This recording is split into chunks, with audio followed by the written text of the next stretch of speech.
My name is Michael Morton, and I'll be your host for tonight's show. Today we're going to be talking about a certain ethical issue in the book, The Sea Wolf.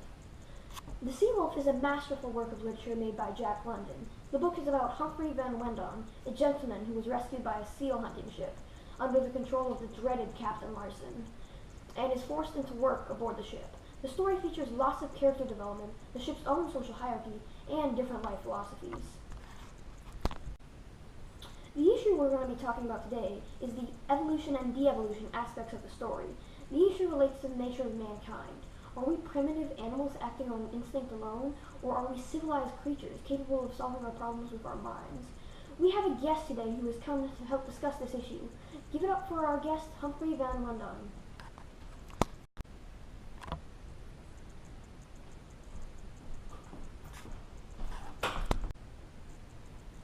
Good afternoon, Humphrey. Good afternoon, Michael.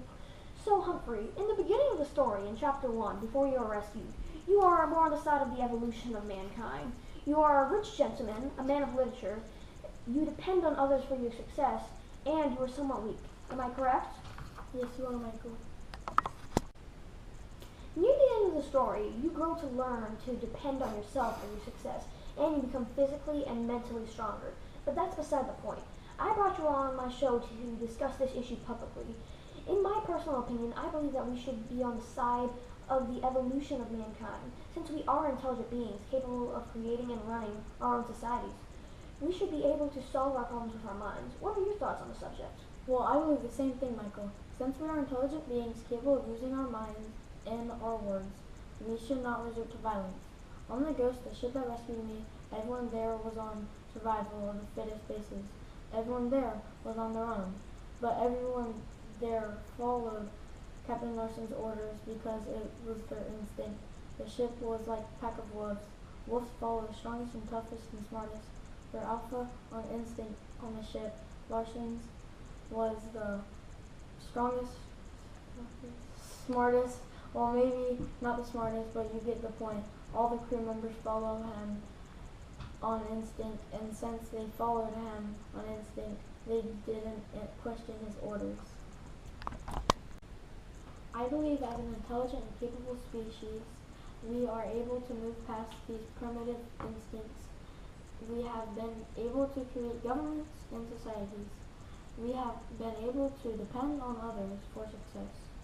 We are able to have leaders that might not be the strongest, the toughest, or the smartest.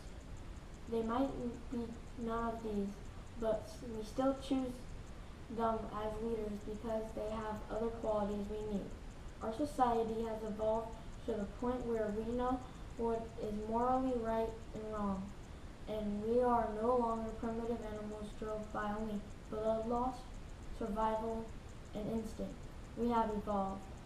That was well said, Humphrey. Thank you for joining me on my show today. Thank you for inviting me, Michael. To recap what was said tonight on the issue of evolution and de-evolution, in short, we are an intelligent, smart, and capable species that has evolved past our primitive instincts. We are able to create our own governments and societies, but most importantly, we are able to solve our problems with our minds and our voices. Thank you for watching my show today. This is Michael Morton, signing off.